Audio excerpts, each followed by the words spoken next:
Yuk jadi bagian dari dakwah kami. Dukung operasional dakwah dan sosial kami, raih pahala amal jariah yang terus mengalir sampai hari kiamat.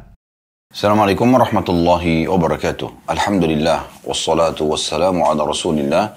Segala puji dan puja kehadirat Allah subhanahu wa ta'ala, juga salawat dan taslim kepada Nabi besar Muhammad sallallahu alaihi wa ala alihi wa sahbihi wasallam. Saudaraku seiman, ketemu lagi di Rabu siang waktu 13.00 waktu Indonesia Barat untuk membedah buku kita Riyadhus Shalihin tulis oleh Imam Nawawi rahimahullah.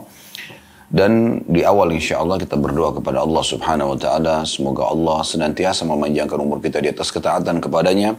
Allah menerima seluruh amal yang sudah kita kerjakan, yang sedang kita kerjakan, dan juga yang akan kita kerjakan sampai menjelang ajal datang nanti dengan pahala yang sempurna.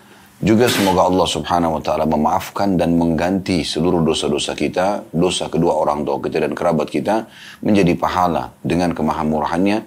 Dan semoga Allah subhanahu wa ta'ala senantiasa menjaga negara kita menjadi negara yang aman, tentram, damai, seluruh umat Islam di bawah naungan ukhuwah Islamiyah. Dan juga semoga Allah memberikan petunjuk para pemimpin agar menjalankan tugas mereka dengan baik, dan Allah membalas sebaik-baiknya apa yang telah mereka berikan demi untuk kemakmuran dan kebaikan negeri ini. Dan semoga Allah subhanahu wa ta'ala memaafkan kesalahan-kesalahan mereka. Serta juga semoga kita semua menjadi masyarakat yang selalu gotong royong dan juga selalu patuh pada hal-hal yang bukan bermaksiat kepada Allah subhanahu wa ta'ala. Dan semoga Allah membukakan seluruh pintu-pintu rezeki untuk negara ini, ketentraman, kemakmuran, keamanan, serta juga Allah menjadikan kita semua contoh bagi negara-negara yang lain. Dan semoga Allah subhanahu wa ta'ala menyatukan kita semua di surga firdausnya tanpa hisab. Allahumma amin. Saudaraku seiman, kita akan masuk pada kesempatan ini sebuah bab yang mulia dari kitab Riyadhus Shalihin, yaitu bab ke-77, bab marah apabila kehormatan syariat Islam dilecehkan dan membela agama Allah Ta'ala. Saudaraku seiman, Allah subhanahu wa ta'ala hanya menurunkan dan memerintahkan untuk menganut satu agama, yaitu Islam. Sebagaimana Allah sebutkan dalam Al-Quran, Inna ad-dina indallahil Islam. Agama di sisi Allah hanyalah al-Islam. Dan juga Allah subhanahu wa ta'ala berfirman dalam ayat yang lain, وَمَنْ يَبْتَغِ غَيْرَ الْإِسْلَامِ دِينًا فَلَنْ يُقْبَلَ مِنْهُ وَهُوَ فِي الْآخِرَةِ مِنَ الْخَاسِرِينَ. Barang siapa yang coba-coba memilih selain agama Islam, maka tidak akan diterima darinya. Dan juga dia termasuk orang-orang yang rugi pada hari kiamat. Serta dalam ayat yang lain juga Allah mengingatkan tentang masalah agama Islam yang telah disempurnakan. Al-yawma akmaltu lakum dinakum wa atmamtu alaikum ni'mati wa raditu lakumul Islam dina. Hari ini aku sempurnakan agama kalian, nikmatku pada kalian, dan aku juga ridho Islam sebagai agama kalian. Juga dalam firman yang lain, afaman syaraha Allahu sadran Islam fahuwa ala nuri min rabbih, yang artinya siapapun yang berada di atas cahaya, di atas Islam, maka dia berada di atas petunjuk Tuhannya atau Allah subhanahu wa ta'ala. Sebagai seorang muslim, dan kita bicara lingkup agama kita sebagai seorang Islam, seorang muslim, tentu agama-agama lain punya hak untuk berbicara. Itu terserah mereka. Tapi kita bicara sebagai seorang muslim, maka kita sangat meyakini semua nabi-nabi agamanya satu, yaitu Islam. Allah subhanahu wa ta'ala tidak pernah menurunkan agama lain secara mutlak, hanya Islam saja. Jadi kalau kita tanya sebagai seorang muslim, apakah agama Nabi Isa? Kita akan mengatakan Islam. Apakah agama Nabi Musa? Kita akan mengatakan Islam. Dari Nabi Adam AS sampai Nabi Muhammad AS, semuanya muslim. Semuanya muslim, artinya menyerahkan diri kepada Allah subhanahu wa ta'ala secara mutlak dengan keikhlasan tanpa menyekutukan sesuatu pun dengannya, dan mengikuti syariat-syariat yang telah Allah subhanahu wa ta'ala turunkan. Perbedaan dasarnya adalah setiap rasul Allah subhanahu wa ta'ala berikan syariat baru, syariat, peraturan-peraturan, tetapi nama agamanya tetap Islam. Makanya Nabi Muhammad SAW bersabda dalam sebuah hadis, perumpamaan aku dengan nabi-nabi sebelumku adalah seperti sebuah bangunan yang sangat indah dan sempurna. Ya. Kemudian orang-orang mengelilingi rumah tersebut atau istana tersebut sambil mengatakan, sungguh indah sekali dan sempurna bangunan ini. Tertinggal satu buah batu bata yang mereka mengatakan, andai saja satu batu bata yang diletakkan, maka pasti bangunan ini akan sempurna. Maka kata Nabi SAW, ketahuilah aku adalah batu bata tersebut. Aku penutup para nabi dan rasul. Jadi Nabi Muhammad SAW memerintahkan kita semua sebagai orang Islam sebagai rukun iman kita, setelah iman kepada Allah Subhanahu wa taala rukun yang pertama, iman kepada para malaikat rukun yang kedua, iman kepada kitab-kitab yang telah turun, ya. Suhuf Nabi Ibrahim, Taurat Nabi Musa, Zabur Nabi Daud, Injil Nabi Isa, dan Quran Nabi Muhammad SAW. Beriman kepada semuanya. Kita meyakini semua. Karena Muslim itu meyakini semuanya ini. Tidak ada keraguan dalam masalah turunnya kitab-kitab ini. Tentu kita tidak bicara kitab yang sudah diubah pada masa-masa kita sekarang. Tapi kitab-kitab yang turun di masa itu kepada setiap nabi-nabi yang tersebutkan tadi, itu benar. Kemudian iman kepada seluruh nabi-nabi dan rasul.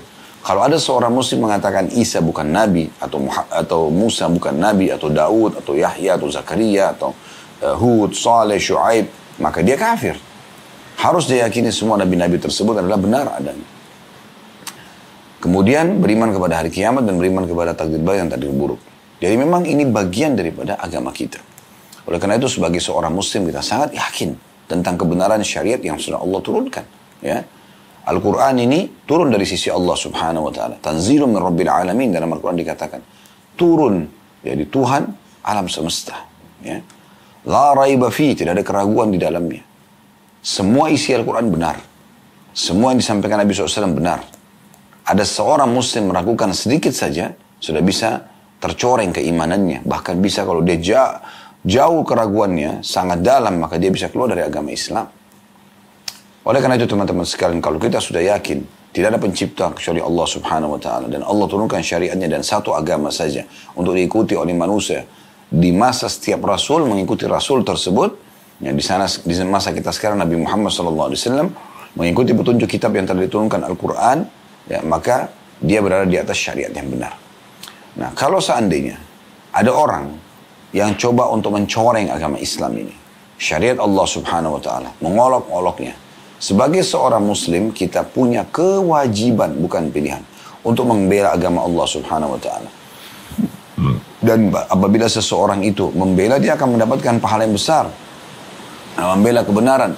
Dan di saat dia wafat di atas pembelaan tersebut, apakah dizalimi, dibunuh, atau ajalnya datang, maka insya Allah diharapkan dia mati syahid di sisi Allah Subhanahu wa taala, atau mati yang terbaik dalam pandangan syariat Allah Subhanahu wa taala. Seorang muslim atau muslimah tidak boleh diam pada saat diolok-olok Allah, diolok-olok Rasulullah SAW, diolok-olok Al-Quran, diolok-olok syariat Allah Subhanahu wa taala. Bahkan mengolok-olok seorang muslim pun yang sedang beribadah kepada Allah Subhanahu wa taala, hukumnya tidak dibenarkan dan wajib dibela. Tidak boleh sama sekali, ya, seorang muslim diam dalam masalah ini. Kejadian sebab diusirnya suku Yahudi Qainuqa dari kota Madinah di masa Nabi SAW gara-gara ada seorang, atau disebabkan karena seorang wanita muslimah sedang belanja di salah satu toko pemuda Yahudi. Kemudian pemuda Yahudi ini menggoda-goda si muslimah tadi, ya, tapi tidak dihiraukan, maka dia nakal, dia meletakkan sebuah besi yang tercantol di baju sahabiat atau muslimah ini, sehingga pada saat dia berdiri atau jalan, sobeklah bajunya dan tersingkap auratnya. Maka orang Yahudi tersebut bersama dengan teman-temannya menertawakan si muslimah tadi. Lewat seorang muslim, sahabat Nabi, walaupun dalam buku-buku sejarah saya belum temukan nama orang ini, tapi yang jelas dia lewat tanpa menunggu lagi, karena dia lihat muslimah yang dipermalukan di depan banyak orang-orang Yahudi, dia menghunuskan pedangnya, kemudian dia menyerang si Yahudi tadi. Karena melihat perbuatan ini. Namun dianya diserang, dikeroyokin sampai terbunuhlah si muslim ini. Muslimah ini, sahabat ini kembali ke Madinah dan kemudian melapor kepada Nabi SAW. Ya Rasulullah, begini kejadiannya. Maka Nabi SAW membentuk pasukan dan mengepung suku Qainuqa. Dan meminta pembunuh si muslim tadi diserahkan. Tapi karena mereka tidak mau, maka dikepung sampai akhirnya mereka keluar dari kota Madinah. Sebab utamanya adalah karena mereka melanggar akad perdamaian yang dikenal dengan mu'ahadah.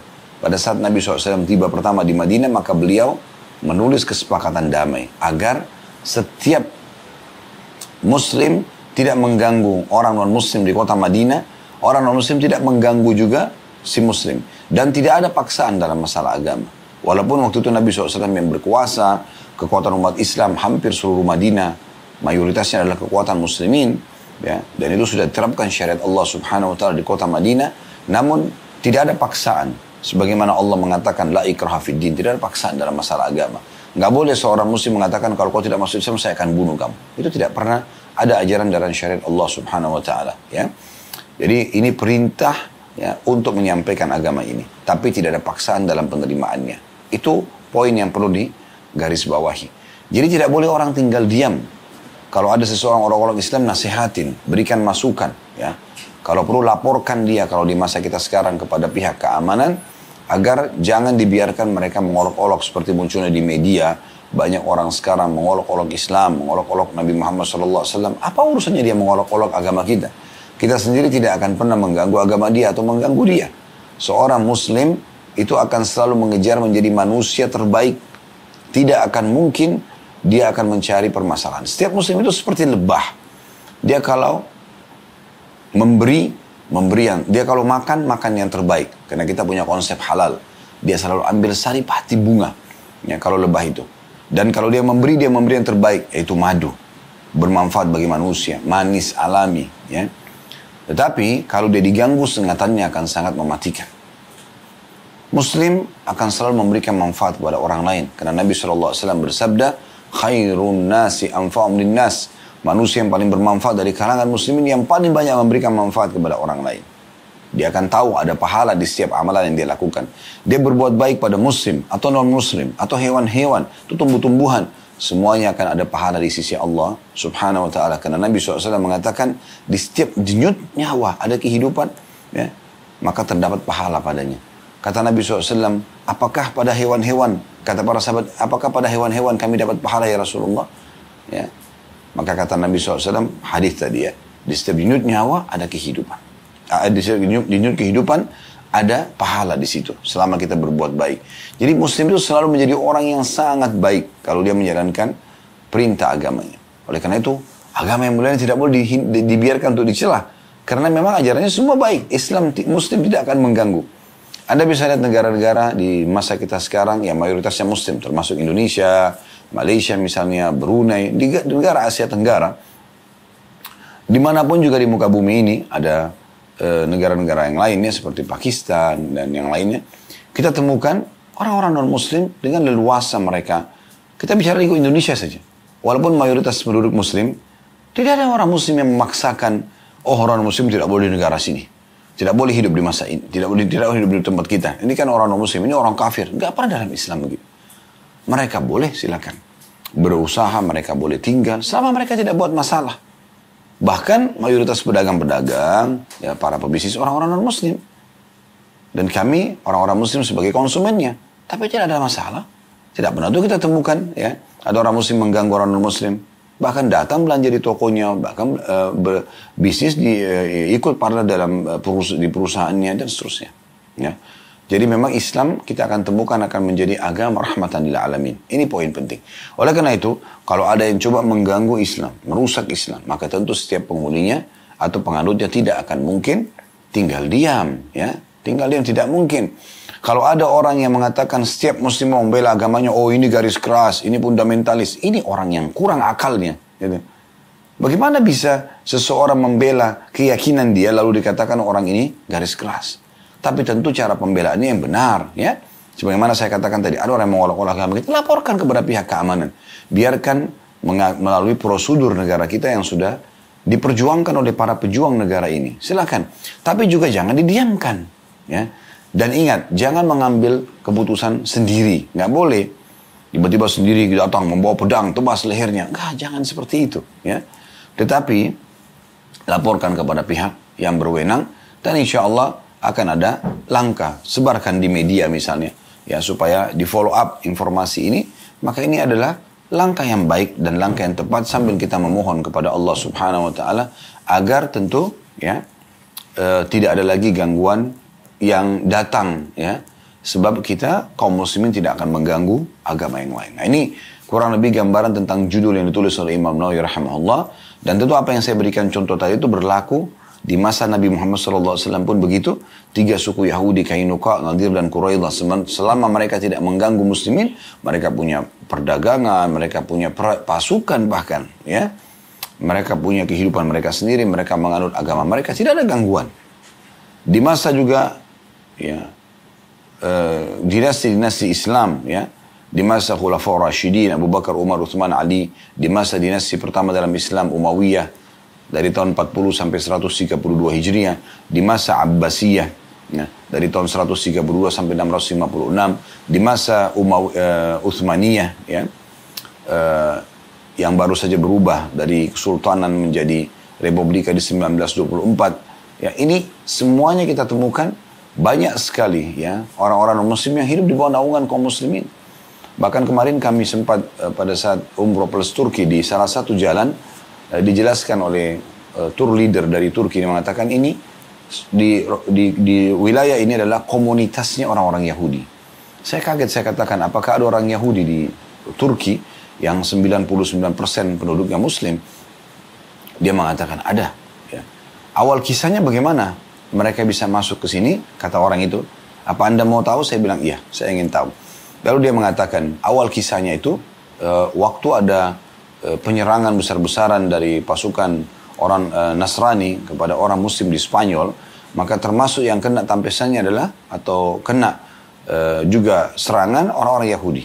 Maka waktu Kesultanan Utsmaniyah menyelamatkan Muslimin dengan kapal-kapal mereka dari Spanyol ke Turki, maka juga orang-orang Yahudi diangkut dan dipindahkan ke wilayah tersebut karena mereka sedang terdolimi. Begitu luar biasanya agama yang mulia ini, sampai orang terdolimi walaupun beda agama akan dibela. Ya. Itu jelas gitu. Ya, dan itu dalam sejarah Islam tidak asing dalam membela orang non-muslim yang terdolimi. Jadi kita tidak akan pernah mengganggu siapapun, tapi kita juga tidak akan mungkin membiarkan orang lain mengganggu kita. Dan itu sangat normal. Ya. Anda tidak mau diganggu oleh orang lain, maka jangan ganggu orang lain. Seperti itu. Kalau kita bicara individu, apalagi kalau sudah bicara lingkup agama, keyakinan yang dipegangi oleh semua mayoritas muslim atau semua muslim di muka bumi ini. Begini gambarannya. Imam Nawawi rahimahullah mengangkat dalil pertama dalam masalah ini tentang pentingnya setiap muslim memuliakan ya, apapun yang telah Allah subhanahu wa ta'ala syariatkan dan muliakan juga. Dalam surah Al-Hajj ayat 30 yang bunyinya, وَمَنْ يُعَظِّمْ حُرُمَاتِ اللَّهِ فَهُوَ خَيْرٌ لَهُ عِنْدَ رَبِّهِ. Dan barang siapa yang mengagungkan apa yang terhormat di sisi Allah, maka itu lebih baik baginya di sisi Tuhannya. Subhanallah, tentu makna ayat ini luas sekali ya. Luas sekali. Apakah secara individual atau memang secara ya, kehidupan bermasyarakat, kehidupan sosial. Individual misalnya. Walaupun Anda sedang sendirian, Anda pasti akan sadar sebagai seorang muslim kalau ada Tuhan Anda yang mengawasi Anda. Ya. Sehingga Anda berhati-hati sekali dalam melakukan perbuatan-perbuatan yang Allah tidak senangi. Ya, begitu setiap muslim. Sehingga betul-betul memuliakan ya, apa yang telah Allah muliakan di sisinya. Maksudnya perbuatan amal baik dan meninggalkan perbuatan dosa. Seperti itu. Ya. Seorang muslim akan jauh lebih malu kepada Tuhannya, malu dengan malaikat yang ada di kiri kanannya. Kalau sampai mau melakukan sesuatu, dikatakan tentang sifat Uthman bin Affan radhiyallahu anhu, kata Nabi SAW, ala as-sahmi rajulun istahminul malaika, tidakkah aku malu dengan seseorang yang malaikatnya malu padanya. Kata sebagian ahli sejarah, Uthman bin Affan bahkan tidak pernah melihat kemaluannya sendiri untuk menjaga ya, kemuliaan. Walaupun itu tidak dilarang dalam Islam, tetapi untuk menjaga hurumat, sesuatu yang Allah sudah muliakan, maka mereka berhati-hati sekali. Ya. Karena kata Nabi SAW dalam sebuah riwayat, malulah kalian dengan makhluk Allah, maksudnya malaikat, ya, ciptaan Allah, yang tidak berpisah kalian kecuali kalian sedang biologis atau kalian sedang di WC, para malaikat. Jadi memang Islam mengajarkan kita untuk menjaga kemuliaan itu, ya, menjaga kemuliaan tersebut. Makanya kita selalu menjaga, ya, tutup aurat setiap muslim. Kita selalu menjaga, menilai dan berhati-hati dengan setiap suapan makanan dan tegukan minuman. Tidak akan masuk ke tubuh kita. Tidak akan kita kenakan pakaian di tubuh kita ini kecuali yang halal. Setiap muslim jeli dengan masalah itu. Pendapatan juga pekerjaan. Selalu mencari yang boleh dan tidak boleh. Bahkan kita temukan tidak asing setiap muslim keluar dari satu pekerjaan. Kalau dia temukan itu bertolak belakang dengan agama Allah. Seperti tidak boleh sholat misalnya. Tidak boleh tutup aurat. Mereka akan keluar. Memang sudah begitu seorang muslim, ya. Jadi memang mereka memuliakan sekali ya, apa yang telah Allah muliakan. Termasuk misalnya kita sedang berada di wilayah Haramain, Mekah dan Madinah. Kita memuliakan ya, tempat tersebut Ini semua ya bagian daripada perintah Allah Subhanahu wa taala. Bahkan Imam Malik rahimahullah sangat memuliakan ya riwayat-riwayat hadis yang akan disampaikan dari Nabi SAW kepada umat ini. Setiap kali ingin pengajian beliau selalu mandi. Ya, beliau selalu pakai parfum, pakai baju yang terbaik. Kemudian beliau mengajarkan hadis Nabi SAW. Ini luar biasa. Ini termasuk bagian memuliakan agama Allah. Anda pada saat mau menyentuh Al-Quran dalam kondisi Anda suci, bersih, berudu, baru Anda membaca Al-Quran, memuliakan. Gitu kan? Tidak meletakkan Al-Quran di tempat-tempat di bawah atau yang terhina. Letakkan di tempat yang mulia. Setiap muslim memuliakan itu. Ya. Bahkan ada satu yang kami di Sulawesi Selatan ya, saya ingat dulu, saya tidak tahu apakah itu semua Sulawesi Selatan atau di keluarga kami saja. Tapi saya dari kecil selalu diingatkan oleh nenek saya, oleh ayah saya ya. Pada saat kami duduk dan kami melonjorkan kaki ke arah kiblat, kami ditegur, jangan, demi untuk memuliakan arah kiblat. Saya melihat ini adalah satu hal yang, satu kepekaan yang luar biasa gitu. Demi untuk memuliakan, karena mengelonjorkan kaki di keluarga kami anggap itu seperti kurang sopan lah. Ada orang lebih tua di depan, lalu kemudian kita lonjorin kaki ke hadapan dia. Itu aib bagi keluarga kami gitu ya. Dan memang saya terbawa dengan hal itu, saya merasa iya ya, benar. Tapi kalau kita duduk dengan santun di depan orang, walaupun dia lebih muda, apalagi kalau dia lebih tua ya, maka akan lebih memuliakan orang tersebut misalnya. Nah, ini contohnya. Apa saja ya, tidak boleh menyentuh Al-Quran pada saat lagi junub misalnya, atau membacanya gitu kan. Ini semua termasuk dalam memuliakannya. Jadi, hal-hal yang kecil pun dimuliakan, apa yang telah Allah perintahkan dan Allah muliakan, sampai pada hal yang besar. Nah, ini masuk dalam masalah barang siapa mengagungkan apa yang telah terhormat di sisi Allah, maka itu lebih baik baginya di sisi Tuhannya. Saya pernah mendatangi sebuah yayasan di Mekah. Mereka punya satu program itu namanya, kurang lebih terjemahannya, pengagungan terhadap wilayah haram.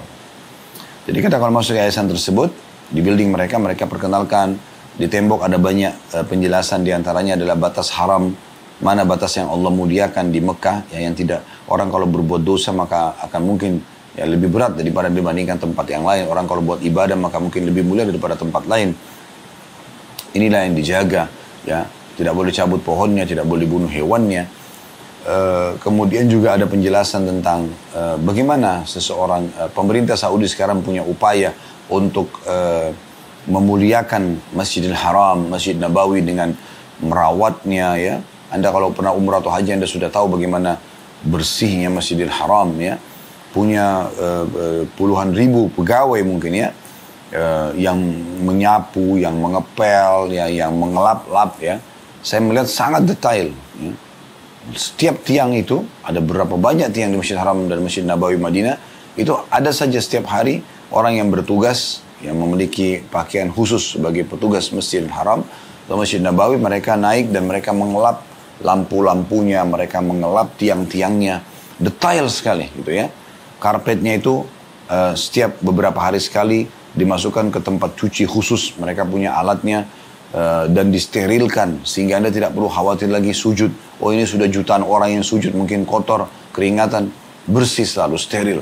Ya, tidak kita temukan bau yang busuk, bau yang tidak kurang sedap, atau kotor misalnya sejadahnya. Bahkan sejadahnya digantikan, dulu berwarna merah, sekarang sudah berwarna hijau. Ya. Kemudian juga AC yang selalu fresh dan segar, air zam-zam yang selalu tersiapkan dengan gelas-gelas yang bersih. Ada tempat minum gelas yang baru bersih, ada gelas yang bekas dipakai, ya sebelah kanan tempat gelas yang bersih. Anda ambil, Anda minum, Anda letakkan di sebelah kiri. Tidak ada bekas orang Anda pakai gitu ya. Setiap saat petugas datang selalu mengangkat gelas yang kosong, yang kotor, mengisi kembali gelas yang kurang dari gelas yang harus dipakai oleh jemaah.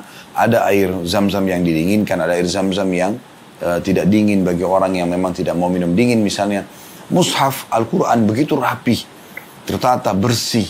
Setiap berapa waktu sekali, kalau sudah mulai pudar warnanya, ditukar dengan yang baru, yang lainnya diwakafkan, dikasih.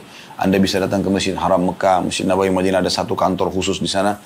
Anda bisa datang dan meminta mushaf-mushaf yang pernah ada dipakai di sana, dikasih berdus-dus, atau dus isi 20 misalnya. Anda boleh bawa ke negara Anda bisa taruh di masjid Anda. Itu terjadi gitu kan. Dan sekian banyaklah ya hal-hal yang selalu kita temukan dari kerapian, kebersihan karena memuliakan apa yang telah Allah Subhanahu wa taala muliakan. Oleh karena itu teman-teman, ini bagian daripada iman kita sebagai seorang muslim.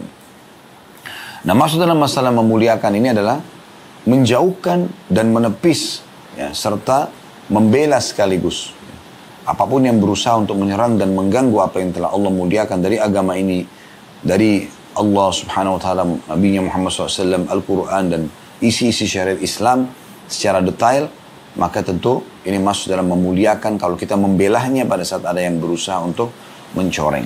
Baik, kita masuk teman-teman sekalian ke dalil yang kedua, surah Muhammad ayat 7 yang disampaikan oleh Imam Nawawi rahimahullah yang berbunyi, in tansurullah yansurkum wa yuthabbit aqdamakum. Wahai orang-orang beriman, jika kalian menolong agama Allah, niscaya dia Allah, dia-nya besar kata ganti Allah, akan menolong kalian dan meneguhkan kedudukan kalian. Ya. Jadi kalau kalian membela agama Allah, maka pasti Allah pun akan membela kalian. Tentu di sini membela dengan cara yang benar ya. Bukan brutal, tidak ada dalam Islam itu. Bukan berarti, oh orang ini mengolok-olok Allah, langsung henuskan pedang, tebas saja lehernya. Nggak bisa orang seperti itu. Saya sudah bilang tadi, ikuti prosedur yang ada. Laporkan, ini sudah ada pasal-pasal di negara kita tentang masalah ya pencorengan untuk agama misalnya, atau keyakinan seseorang. Itu bisa kita laporkan, itu ada hukuman tentunya ya. Dan insya Allah, sebagai seorang muslim kita lebih yakin lagi bahwasanya Allah Subhanahu wa taala jauh lebih kuasa untuk menghukum orang tersebut ya. Tapi kita boleh memberikan peringatan. Kemudian Imam Nawawi rahimahullah mengatakan, dan bab ini diantaranya adalah hadis Aisyah yang telah disebutkan pada bab memaafkan dan berpaling dari orang-orang bodoh ya. Itu ada footnote nomor 510 di hadis 648. Jadi ada baiknya kita kembali ke hadis 648 ya. Ini bab yang sebelumnya. Ya, dia ada di halaman 486 ya. Hadisnya nomor 648. Saya bacakan kembali. Dari Aisyah radhiyallahu anha, beliau berkata kepada Nabi SAW, hal ata alayka yawmun kana ashadda min yawmi Uhud? Qala laqad lakitu min qaumiki wa kana ashaddu ma lakitu minhum yawm al-aqabah idh aradtu nafsi ala ibni abdi yalila ya.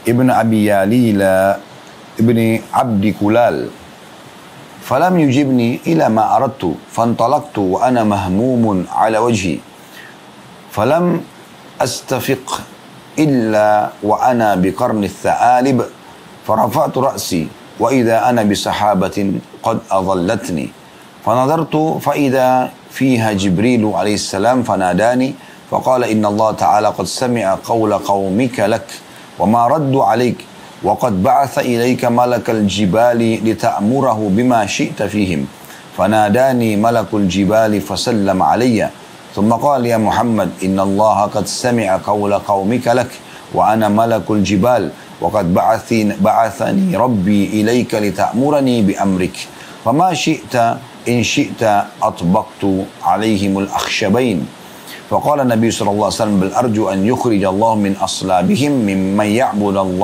يعبد الله وحده لا يشرك به شيئا. Terjemahannya, Aisyah bertanya radhiyallahu anha, apakah engkau pernah mengalami suatu hari yang lebih berat daripada perang Uhud ya Rasulullah? Karena di perang Uhud sempat terjadi paman beliau terbunuh ya misalnya. Beliau menjawab, aku benar-benar telah mendapatkan apa yang aku dapatkan dari kaummu. Yang paling berat yang aku terima adalah dari mereka pada hari Aqabah. Ketika itu aku menawarkan diri kepada putra Abdul Yalil bin Abdul Kulal. Ternyata dia tidak menyambut aku dan tidak menyambut apa yang aku inginkan. Saya tidak menerima dakwah. Maka aku pergi dengan sangat sedih sepanjang perjalananku. Aku tidak tersadarkan diri kecuali ketika sampai di Qarnath Tha'alib. Ini sebuah tempat ya. Kita sudah sebutkan ini hadisnya. Kita ulangi saja karena memang disebutkan tadi ada pengulangan ya. Aku angkat kepalaku, ternyata ada awan yang menaungiku. Aku memperhatikannya, ternyata di sana ada Jibril alaihissalam. Dia memanggilku dan mengatakan, sesungguhnya Allah Ta'ala mendengar ucapan kaummu terhadapmu dan penolakan mereka terhadapmu. Dia Allah mengirim malaikat penjaga gunung kepadamu agar kamu memerintahkannya untuk melakukan apa saja yang kamu kehendaki terhadap mereka. Maka malaikat penjaga gunung memanggilku dan mengucapkan salam kepadaku, kemudian berkata, wahai Muhammad, sesungguhnya Allah telah mendengar ucapan kaummu terhadapmu. Aku adalah malaikat penjaga gunung. Aku diutus oleh Tuhanmu kepadamu agar kamu memerintahkanku dengan perintahmu.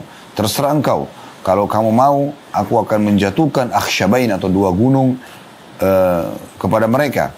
Maka Nabi SAW bersabda, justru aku berharap semoga Allah melahirkan dari tulang sulbi mereka orang-orang yang menyembah Allah semata, tidak menyekutukannya dengan apapun. Ya. Hadis ini tentu sudah kita jelaskan ya, kurang lebih 2 bab yang lalu. Kita sekarang di bab 77, ini di bab 75 ya. Imam Nawawi rahimahullah mengatakan di sini, bahwasanya dalam bab ini diantaranya ada hadis Aisyah yang disebutkan dalam bab memaafkan dan berpaling dari orang-orang bodoh. Maksudnya, bagaimana dari hadis Aisyah tadi radhiyallahu anha, Nabi SAW memaafkan dan berharap agar agama ini tetap tersebar ya, dan mendoakan kebaikan agar turun atau keluar dari keturunan orang-orang yang kufur kepada Allah SWT ini, orang-orang yang beriman kepada Allah ya. Di antaranya keluarlah dari Abu Jahal, Ikrimah bin Abi Jahal yang beriman kepada Allah dan meninggal mati syahid radhiyallahu anhu kalau tidak salah di perang Yarmuk ya. Kemudian juga keluar dari Al-As ibn Wa'il, ada Amr bin As. Keluar dari Al-Walid ibn Mughirah, ada Khalid bin Walid ya. Keluar dari Umayyah bin Khalaf, ada Safwan bin Umayyah. Ini semua sahabat-sahabat Nabi yang mulia, anak tokoh-tokoh Mekah yang tadinya memerangi Nabi SAW dan lahir berkat doa Nabi alaihi salatu wassalam ya. Jadi Nabi SAW berharap terjadi pembelaan agama justru dari keturunan-keturunan mereka. Dari sini kita ambil pelajaran juga, jangan menganggap remeh untuk selalu mendoakan orang-orang non-muslim atau orang yang sedang menyakiti Anda atau mengganggu agama Islam ini agar mendapatkan hidayah. Semoga saja Allah subhanahu wa ta'ala yang memberikan kepada mereka petunjuk sehingga akhirnya mereka faham tentang kemuliaan agama ini. Berapa banyak orang yang masuk Islam di tangan Nabi SAW, di antaranya Thumamah bin Gusal radhiyallahu anhu, kepala suku Hanif ya, yang mensuplai hampir seluruh pasokan makanan ke Mekah. Masuk Islam, tadinya membenci sekali agama Islam, membenci Nabi SAW. Lalu dia mengatakan, ya Rasulullah setelah masuk Islam, sungguh dulu yang saya paling benci adalah Anda. Yang saya paling benci juga negara Anda dan agama Anda. Tapi sekarang adalah Anda orang yang paling aku cintai, begitu juga dengan agama dan wilayah Anda. Allah SWT bisa membalik keadaan tersebut sehingga yang tadinya pembenci Islam justru menjadi penolong agama Islam. Baik, itu adalah penyebutan saja bahwasanya ini hadis Aisyah bisa masuk dalam bab ini kata Imam Nawawi rahimahullah, dan kita tidak panjang lebar menjelaskan karena memang sudah kita pernah paparkan di 2 bab yang lalu ya. Sekarang kita masuk ke hadis bab kita ini. Hadis pertama dalam bab ini adalah hadis nomor 654. Urutan dari awal belajar berbunyi dari Abu Mas'ud Uqbah bin Amr Al-Badri radhiyallahu anhu. Beliau berkata, ja'a rajulun ila Nabi sallallahu alaihi wasallam faqala inni la ata'akhkharu an salati subhi min ajli fulanin mimma yutilu bina. Fama ra'aytu an-nabiyya sallallahu alaihi wasallam ghadiba fi mau'izatin qattun ashadda mimma ghadiba yawma idh. Faqala ya ayuhan nas inna minkum munaffirin fa ayyukum amman nasa falyujiz fa inna min waraihi al-kabira was-saghira wa dhal haja. Hadis ini riwayat Bukhari Muslim. Terjemahannya, ada seseorang yang datang kepada Nabi SAW lalu berkata, sesungguhnya saya sengaja tidak ikut sholat berjamaah subuh karena fulan memanjangkan sholatnya ketika mengimami kami. Maka saya, kata perawi hadis ini, tidak pernah melihat Nabi SAW marah dalam memberikan nasihat lebih keras daripada marah beliau pada hari itu. Beliau bersabda, wahai manusia, di antara kalian ada yang membuat orang-orang menjauh dari agama. Barang siapa di antara kalian yang mengimami sholat berjamaah, maka hendaklah meringankan karena di belakangnya ada orang tua, anak kecil, dan orang yang memiliki keperluan. Hadis ini teman-teman sekalian diangkat oleh Imam Nawawi rahimahullah dan dimasukkan dalam bab ini karena ada pesan yang beliau ingin sampaikan, yaitu bagaimana kita harus membuat orang lain mencintai agama ini, menerima agama ini, bukan justru mereka menjauh dan tidak menyukai agama ini. Bagaimana mereka bisa mendapatkan hidayah sebagaimana Anda juga dapat hidayah. Ada sebuah permasalahan kecil yang sering terjadi di masyarakat. Apabila seorang muslim atau muslimah sudah mengenal agama Allah SWT, Maka tanpa mereka sadar, syaitan datang menghiasi pada diri mereka. Seakan-akan mereka yang paling benar, mereka yang lainnya adalah ahli neraka misalnya ya, apalagi orang non-muslim. Tanpa mereka mendakwahinya. Tanpa mereka tunjukkan bahwasanya, ini loh enak ini, imanan yang saya rasakan, agama ini benar loh. Merangkul mereka sebagai sumber pahala agar bisa mendapatkan hidayah ini. Tapi justru begitu ketemu lihat dari kepala sampai kaki, oh ini bukan golongan saya, selesai. Tidak pernah Islam mengajarkan masalah ini. Dari mana Anda dapatkan kaidah ini, gitu kan?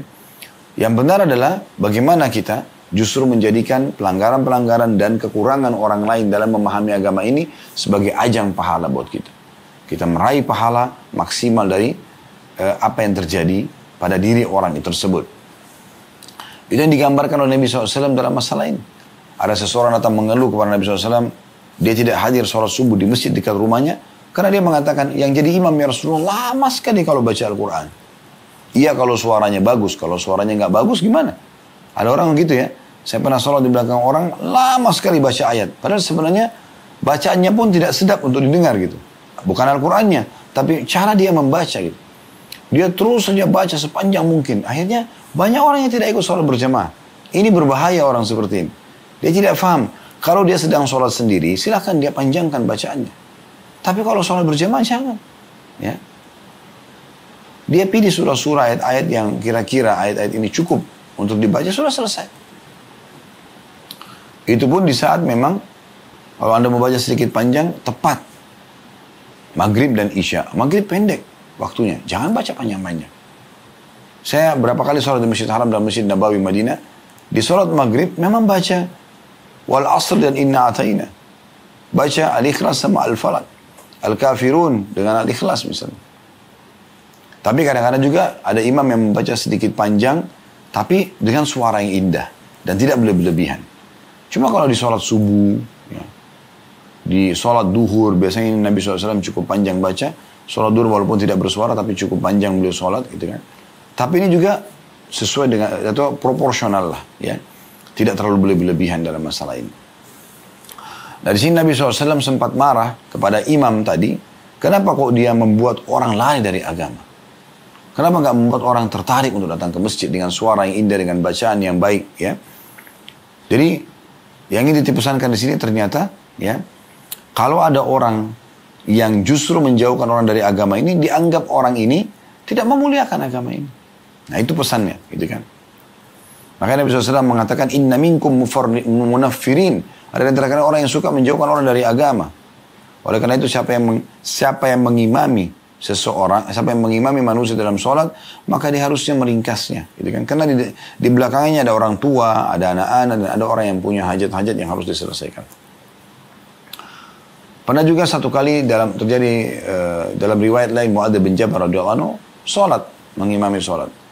Rupanya ada satu anak muda datang, ikut berjamaah, kemudian dia berhenti dari sholat jamaah, lalu dia sholat sendiri. Dilaporkanlah kepada Nabi SAW, ya Rasulullah, tadi ada satu orang itu. Masa kita lagi sholat berjamaah, dia berhenti lalu dia sholat sendiri. Nabi SAW mengatakan, coba panggil. Dia panggil. Ditanya, kenapa kamu seperti ini? Dia mengatakan, ya Rasulullah, ya, sesungguhnya ya, orang ini bacanya panjang sekali. Orang ini bacanya panjang sekali gitu. Ya. Maka saya sholat sendiri, saya punya hajat. Maka Nabi SAW mengatakan kepada Mu'adz, afattanun anta ya Mu'adz, apakah kau penyebar fitnah hai Mu'adz? Mana kau dari surah ini dan surah itu, disuruh baca surah-surah yang tidak terlalu pendek, tidak juga terlalu panjang, pas lah gitu kan. Maka Nabi SAW menegur imamnya, karena jangan sampai nanti tadinya orang mau datang untuk memuliakan agama Allah, menjalankan syariat Allah, tapi akhirnya orang menjauhinya gara-gara perbuatan atau disebabkan karena perbuatan kita yang keliru.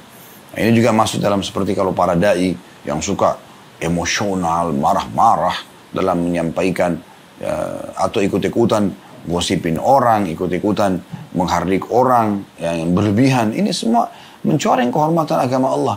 Kenapa nggak sampaikan dengan baik?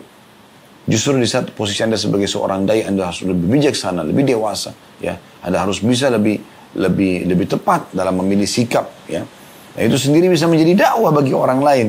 Dengan kesabaran Anda, dengan ketenangan Anda, kebijaksanaan dan kedewasaan Anda misalnya. Ya, juga sebagai seorang pemimpin misalnya. Ya, ini poin penting. Baik, dari hadis ini kita ambil pelajarannya. Yang pertama adalah bagaimana seseorang kalau menjadi imam harusnya meringkas sholatnya. Maksudnya meringkas ini bukan buru-buru ya, tetapi memilih surah-surah yang tepat. Pendek boleh atau antara pendek dan panjang. Kecuali di waktu-waktu tertentu, sebagaimana saya sudah bahasakan tadi, Nabi SAW kalau mengimami sholat subuh memang biasa panjang. Sholat duhur juga begitu ya. Tapi kalau sholat maghrib misalnya, maka sebaiknya jangan. Gitu kan? Ataupun sholat subuh dan sholat isya atau sholat duhur ini, Anda lihat memang Anda bukan di sebuah pesantren yang semuanya santri misalnya. Tempat umum. Anda usahakan tetap juga baca surah-surah yang pendek. Fal yujiz, kata Nabi SAW. Karena di belakangnya ada orang tua, ada anak-anak, dan juga ada orang yang punya hajat. Pelajaran kedua dari hadis. Pelajaran kedua dari hadis. Bagaimana Islam sangat mulia. Ya, betul-betul ya, agama yang membuat para penganutnya tertarik untuk melaksanakan isi daripada syariat itu sendiri. Ya. Sholat aja merupakan asas dan tiang agama ini. Kita tidak dianjurkan untuk ya, menyusahkan bagi orang lain. Sholat pun 5 kali sehari ini. Kalau kita berbicara tentang masalah sholat yang normal, sedang, mungkin 10 menit satu sholat. Subuh 10 menit, duhur 10 menit, asar 10 menit, maghrib 10 menit, isya 10 menit. Ini kalau kita gabungkan semua 50 menit. Anda punya 24 jam dalam sehari. Kalau dikurangi 50 menit, berarti Anda masih punya 23 jam plus 10 menit Anda bisa beraktivitas yang lainnya. Makanya teman-teman sekalian, menandakan bahwasanya memang agama Islam agama yang ringan, mudah. Ya, seorang sahabat datang kepada Nabi SAW mengatakan, ya Rasulullah, tunjukkan saya amalan untuk masuk ke dalam surga. Kata Nabi SAW, sholat, ya, puasa, zakat, haji. Gitu kan? Dalam riwayat lain sahabat ini bertanya, ya Rasulullah, kalau saya sholat, kalau saya puasa, kalau saya zakat, kalau saya haji, gitu kan? Apa yang saya dapatkan? Kata Nabi SAW, aku akan masuk surga. Orang itu mengatakan, saya tidak akan tambah dan kurangi. Maka kata Nabi SAW, siapa yang buat ahli surga? Lihat orang ini. Begitu simpelnya agama Islam. Dan bagaimana Islam datang memuliakan orang-orang agar memudahkan orang-orang agar bisa melaksanakan, gitu kan? Seperti misalnya tadi di sini dikatakan ada orang tua, ada anak-anak, harus dipertimbangkan. Orang tua tidak selamanya kuat berdiri. Anak-anak juga mau bermain, tidak semuanya betah untuk selalu berdiri seperti orang yang dewasa, yang memang mau mendengarkan ayat Al-Quran. Itu juga orang ada punya hajat, mungkin anaknya lagi sakit, tapi karena azan dia sholat dulu. Mungkin dia mau ke WC, mungkin ada meeting dia yang harus dia selesaikan. Maka ini semua harus jadi bahan pertimbangan tentunya. Allahu a'lam. Baik teman-teman, sekarang kita akan melanjutkan ke hadis selanjutnya, hadis kedua dalam bab kita ini. Hadis nomor 655 berbunyi dari Aisyah radhiyallahu anha ummul mukminin, beliau berkata, "Qadima Rasulullah sallallahu alaihi wasallam min safar wa qad satartu sahwatan li bi kiramin fihi tamathil. Falamma ra'ahu Rasulullah sallallahu alaihi wasallam hataqahu wa talawwana wajhuhu. Wa qala ya Aisyah, أشد الناس عذابا عند الله يوم القيامة الذين يضاهون بخلق الله." Hadis ini riwayat Bukhari Muslim. Rasulullah SAW datang dari satu perjalanan, kata Ummu Mukminin Aisyah radhiyallahu anha. Ketika itu saya telah memasang tabir tipis yang ada gambar-gambarnya pada beranda rumah. Ketika Rasulullah SAW melihatnya, beliau langsung merusaknya dan wajahnya berubah atau wajahnya berubah warna. Beliau bersabda, wahai Aisyah, sungguhnya manusia yang paling dahsyat siksanya di sisi Allah pada hari kiamat dan nanti adalah orang-orang yang menyaingi ciptaan Allah. Di sini disebutkan as-sahwa adalah seperti beranda di depan rumah, dan al-kiram dengan qaf dibaca dengan kasrah, dibaca kasrah artinya tabir tipis, hatta kau artinya merusaknya atau merobek gambar yang ada padanya. Riwayat ini teman-teman sekalian memberikan gambaran kepada kita bagaimana sikap Nabi SAW di saat terjadi pelanggaran agama. Dan ini keputusan dan kebijakan Nabi SAW sangat tegas apabila memang sudah agama yang dicoreng.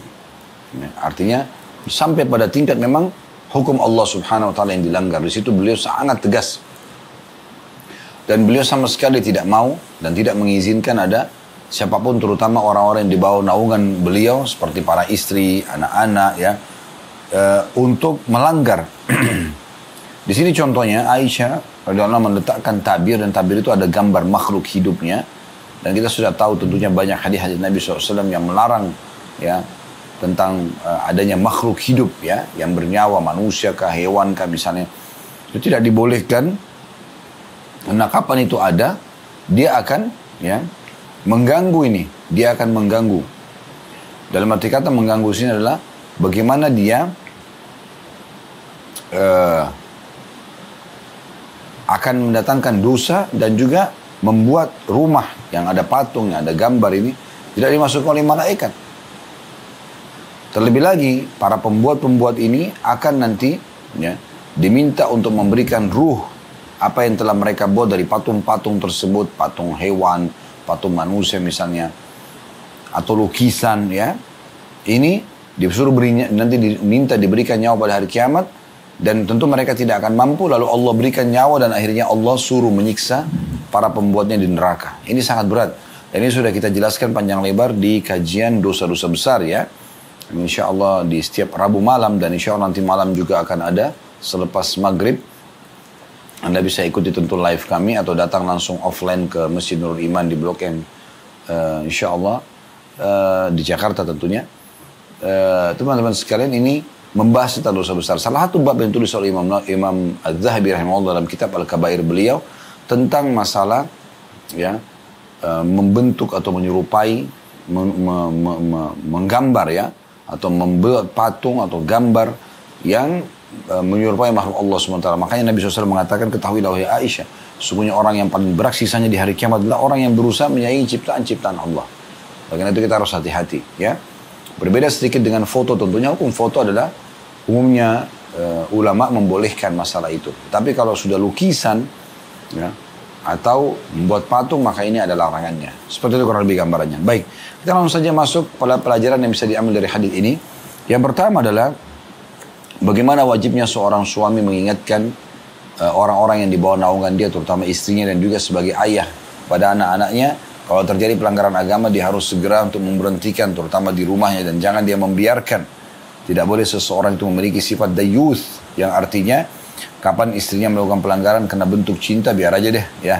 Ini nggak boleh. Dia harus meluruskan, apalagi dia tahu perbuatan haram. Di sini Nabi SAW tidak membiarkan sedetik pun, sesaat pun ya, adanya tirai yang bergambar makhluk hidup yang dilarang oleh Allah SWT di rumah beliau Sallallahu Alaihi Wasallam, dan kemudian menjelaskan kepada Aisyah tentang masalah kenapa tidak bolehnya. Yang kedua, pentingnya seseorang itu memberikan penjelasan dalam setiap apapun yang sedang dia kerjakan. Kalau ditanya, atau misalnya dia sedang melakukan atau dia sedang memberikan peringatan kepada orang lain, ya, sehingga akhirnya orang tahu kenapa dia melarangnya, kenapa dia meninggalkannya, gitu kan? Di sini Nabi SAW bisa saja mencabut tirai itu kemudian diam saja. Tapi tidak, Nabi SAW berikan peringatan, sampaikan, ketahuilah Aisyah, karena ini dan itu. Saya pernah sampaikan teman-teman sekalian, kalau Anda melakukan perbuatan benar dan ada orang tanya, mungkin dia masih bingung kenapa Anda lakukan. Misalnya Anda melakukan perbuatan-perbuatan sedekah misalnya, atau Anda ibadah, Anda ke masjid bolak-balik, mungkin ada orang nanya. Kalau Anda ditanya dan Anda jawab, itu beda ya. Bukan, tidak, insya Allah tidak riak di situ ya. Kenapa Anda selalu bolak-balik ke masjid? Oh, karena saya menemukan ada hadis menjelaskan tentang keutamaannya. Kenapa Anda selalu bersedekah, membantu orang-orang susah? Apa motivasinya? Oh, karena saya mendengarkan hadis begini dan begitu. Itu tidak ada masalah. Itu tidak ada larangan dalam masalah seperti ini. Bahkan ini boleh Anda jawab, gitu ya. Karena kalau Anda tidak jawab, nanti orang malah menganggap, ini pasti ada sesuatu yang mengganjal nih. Nah, contoh. Atau Anda misalnya bakti pada orang tua, Anda suka menjenguk orang sakit, apa sajalah.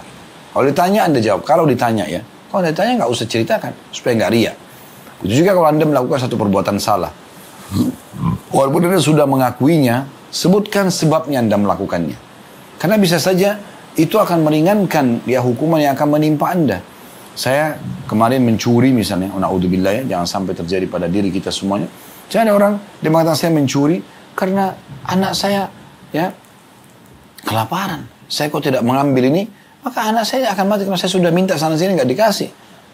Dan ada betul itu, misal contoh. Walaupun saya salah dengan mencuri ini misalnya. Nah, tetap di sini penyebutan tentang alasannya penting untuk itu.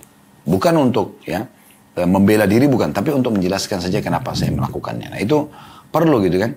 Kenapa belum masak makanan, misalnya suami tanya kepada seorang istri, oh saya tadi ketiduran, mohon maaf. Kan penyebutan alasan itu membuat orang yang sedang merasa terganggu atau terzalimi akan lebih mudah untuk memaafkan karena dia tahu, oh ternyata memang ada uzurnya. Nah seperti itu. Baik, dua buah hadis tersedia di bab ini. Hadis nomor 656,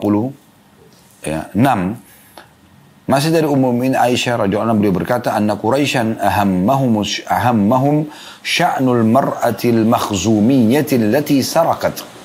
Faqalu man yukallimu fiha Rasulullah sallallahu alaihi wasallam. Faqalu man yajtari'u alaihi illa Usamah bin Zaid hibbu Rasulillah sallallahu alaihi wasallam. Fakallamahu Usamah. Faqala Rasulullah sallallahu alaihi wasallam tashfa'u fi hadd min hududillah ta'ala. Thumma qama fakhtataba. ثم قال إنما أهلك من قبلكم أنهم كانوا إذا سارك فيهم الشريف تركوه وإذا سارك فيهم الضعيف أقاموا عليه الحد ويم الله لو أن فاطمة بنت محمد سرقت لقطعت يدها. Hadis ini riwayat Bukhari Muslim. Aisyah berkata, radhiyallahu anha, terjemahannya, bahwa kaum Quraisy dibuat risau oleh kasus wanita dari suku Makhzumiyah yang mencuri. Maka mereka berkata, siapakah yang akan membicarakan masalah ini dengan Rasulullah SAW? Maka mereka berkata, tidak ada seorang pun yang berani melobi Rasulullah SAW kecuali Usamah bin Zaid. Karena dia adalah kesayangan Rasulullah SAW. Lalu Usamah membicarakannya kepada Nabi SAW, maka Nabi SAW bersabda, apakah pantas wahai Usamah kamu memberikan pertolongan dalam satu hukum had di antara hukum had-had Allah? Had itu berarti hukuman peraturan Allah yang mendatangkan hukuman fisik ya. Kayak orang dipotong tangannya kalau mencuri, dicambuk kalau dia berzina, atau dirajam, atau dibunuh hukum mati kalau memang dia juga membunuh misalnya ya.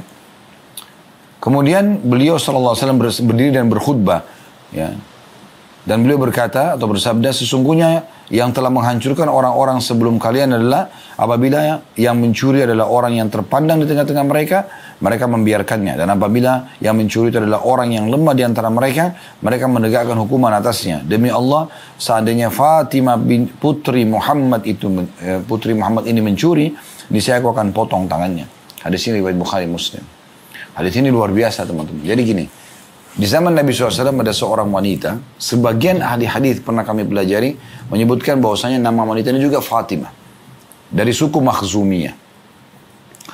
Tradisi orang-orang Quraisy dulu, walaupun mereka tahu kalau pencuri itu dipotong tangannya dari syariat Nabi Ibrahim AS, karena mereka berpegang juga pada syariat itu di Mekah, walaupun mereka melakukan kesyirikan ya, mereka masih ya menyembah juga berhala, menyembah juga Allah gitu kan. Tapi intinya, tradisi mereka pada saat itu, kalau ada orang terhormat yang mencuri, mereka tidak hukum, gak dipotong tangannya. Tapi kalau ada orang lemah mencuri, ya udah hukum. Ini terjadi di umumnya masyarakat di masa kita sekarang pun gitu kan. Kadang-kadang orang-orang yang punya jabatan, segala macam, punya duit, mereka bisa selamat. Tapi tidak semua tentunya. Ada juga orang yang, Masya Allah, menetapkan hukum, walaupun pada orang-orang yang punya nama, dihukum juga, gitu kan. Punya jabatan, karena mereka melanggar. Nah ini akan tersebar keadilan di negaranya. Tetapi teman-teman sekalian, di sini masalahnya, ya, di masa itu, tradisi mereka tidak seperti itu. Kalau ada orang yang lemah mencuri, dihukum. Kalau ada orang yang kuat mencuri, tidak dihukum. Ya, kalau kita sekarang pencuri ayam dihukum, dipenjara, atau pencuri apalah ya, pakaian misalnya, ya. Atau mungkin mengambil uang ya 500.000, 1 juta itu ribut ya. Tapi kalau ada orang yang korupsi, ya, bawa lari uang, mencuri miliaran, mungkin ratusan miliar, bahkan triliunan, tidak kena hukum. Nah ini karena mereka punya kekuatan ini dan itu, bayar sana bayar sini. Nah ini subhanallah ya, yang terjadi di masa itu. Sekarang di masa kita ada, tapi tidak semuanya tentunya ya. Nah di sini ada satu wanita dari suku Makhzumi mencuri. Maka orang-orang Quraisy yang sudah masuk Islam bingung, ini hukum enggak ya gitu.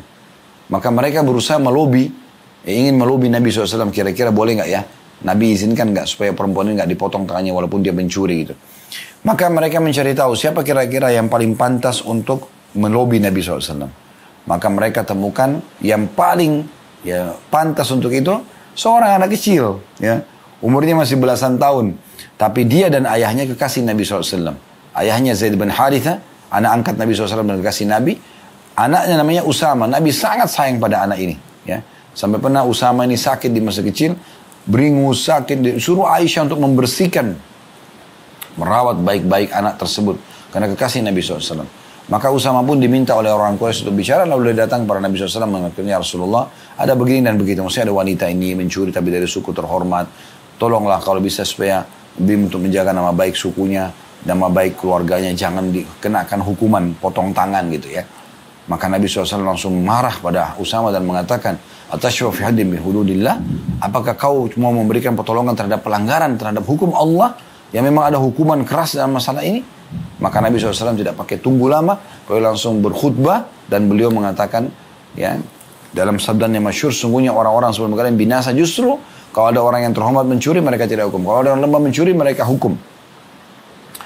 Maka ketahuilah, demi Allah, kalau seandainya Fatimah anakku ini, aku sekarang seakan-akan Nabi mengatakan, aku ini raja, aku ini nabi, ya. Kalau ini aja anakku Fatimah mencuri, aku akan potong tangannya.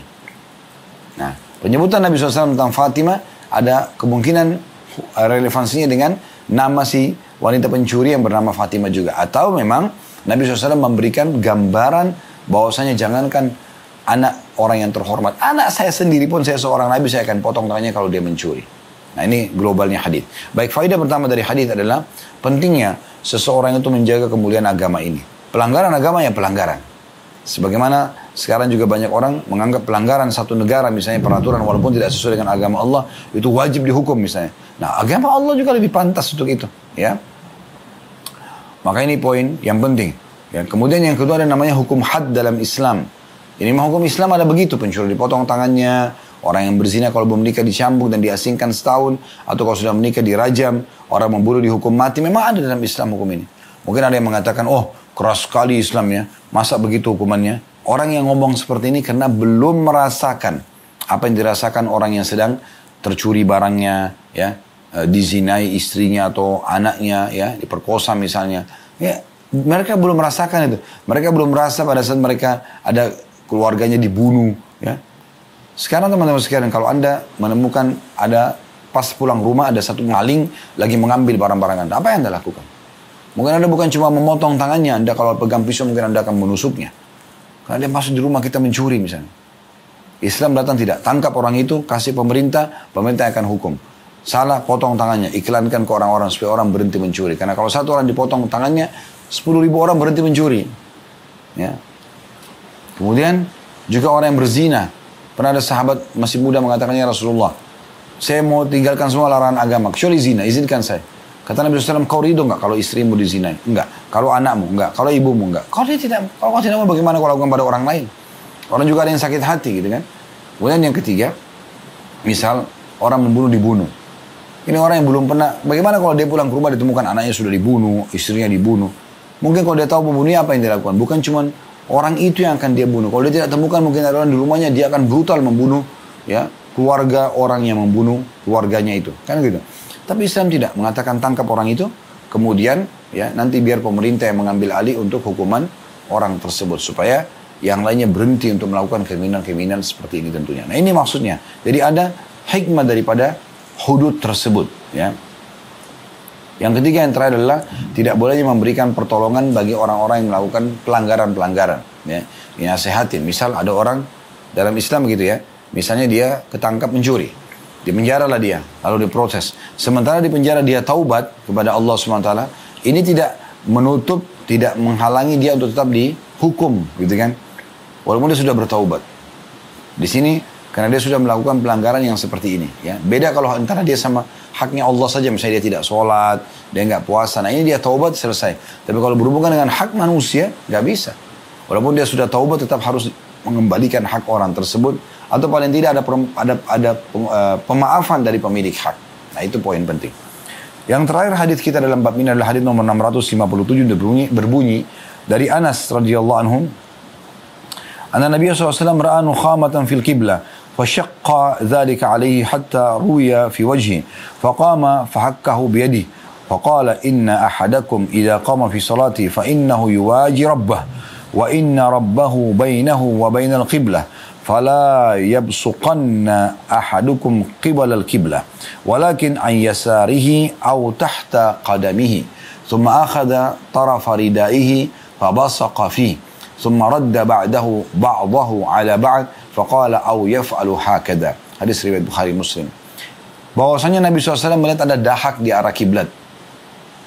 Hal itu memberatkan beliau hingga hal itu terlihat pada wajah beliau. Marah Nabi SAW melihat ada dahak di arah kiblat di masjid.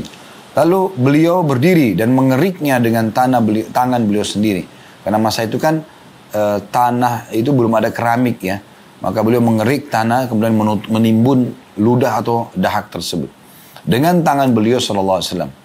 Sesungguhnya ya, salah seorang, lalu beliau bersabda, sungguhnya salah seorang di antara kalian berdiri dalam sholatnya, maka itu berarti dia sedang bermunajat kepada Tuhannya, dan sungguhnya Tuhannya berada di antara dia dan kiblat.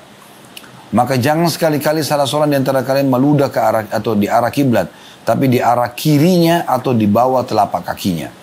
Kemudian beliau menarik ujung kain selempangnya dan meludah di dalamnya, kemudian melipatnya. Lalu beliau bersabda, atau melakukan seperti ini.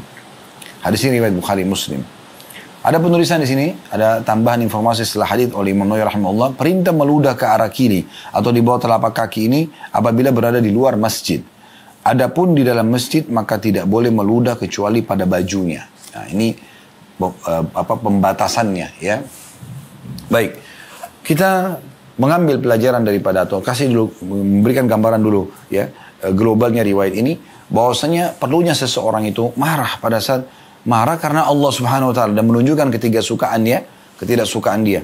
Pada saat Nabi SAW masuk ke masjid mendapatkan dahak, dan saya sudah katakan tadi, zaman itu tidak ada keramik, belum ada marmer, jadi tanah itu sama lantai masjid itu masih tanah. Maka beliau mengerik dengan tangan beliau tanah, bukan dahaknya ya, bukan menimbunnya, gitu kan. Lalu beliau mengatakan, sesungguhnya seseorang dari kalian kalau sedang sholat dia bermunajat dengan Tuhannya. Bagaimana dia bisa meludah di situ? Ya, apalagi ke arah kiblat. Ya. Maka harusnya dia jangan sampai dia meludah ya ke arah kiblat, tapi ke arah kiri atau di bawah telapak kakinya. Maksudnya, ya Nabi SAW berikan gambaran, dia mengambil ujung selempangnya atau ujung bajunya, kemudian dia, misalnya dia bersin, ya dia tutup. Atau dia harus memang mengeluarkan dahak, maka di bajunya. Atau mungkin zaman sekarang orang ada tisu, ada sapu tangan, itu yang digunakan. Ya, diambil, misalnya dia lagi flu berat, ya, dia membersihkan hidungnya gitu kan. Atau dia mengeluarkan dahaknya, itu pun dia jangan menghadap depan, ke arah kiri atau ke arah bawahnya. Ya, sehingga jauh lebih santun dan sopan terlihat. Ya. Itu pun kalau dalam keadaan darurat. Dan Nabi SAW berikan gambaran dengan ujung selempang beliau meludahkan di situ dan beliau melipatnya, ya. Ujung selempangnya itu udah selesai. Nanti dibersihkan di rumah supaya tidak mengganggu orang lain dan tidak mengotori masjid. Ini globalnya makna hadis. Baik, kita ambil pelajaran dari hadis ini. Yang pertama adalah tidak bolehnya dan hukumnya berdosa seseorang meludah di masjid, ya. Ini karena menghormati masjid rumah Allah Subhanahu wa taala. Kenapa meludah di lantainya misalnya sembarangan? Masuk dalam masalah ini kalau kita tarik tentunya membuang ingus, ya maaf, ya. Membuang kotoran-kotoran yang lain, maaf, upil, apalah kotoran kuping, harusnya dijaga semuanya, ya. Jangan kotori masjid. Mohonlah ampun kepada Allah SWT kalau anda pernah lakukan ini. Dan ini cukup banyak hadis ya. Disebutkan juga termasuk oleh Al-Mudhir dalam kitab Targhib Tarhib beliau. Tentang hadis-hadis larangan dan ancaman orang yang meludah ke masjid. Ini sangat membuat Nabi SAW marah. Yang menandakan memang ini pelanggaran besar di sisi Allah SWT. Ya. Itu pelajaran. Jadi tidak boleh meludah di dalam masjid kecuali anda letakkan di wadah. Seperti misalnya tisu kalau zaman kita sekarang itu lebih gampang tisu. Makanya selalu kantongin tisu di saat anda memang membutuhkan, anda flu, ya, anda beringus, maka anda bersihkan atau anda berdahak, anda bisa letakkan di situ. Itu pun jangan ganggu orang lain. Dengan sopan dan santun anda keluarkan, kemudian anda letakkan di kantong anda. Ya, mungkin 2 lembar tisu supaya nggak tembus itu jauh lebih baik misalnya. Maka ini pelajaran yang pertama. Pelajaran yang kedua, orang kalau sedang sholat dia sedang bermunajat dengan Tuhannya, berbicara berdoa dengan Tuhannya.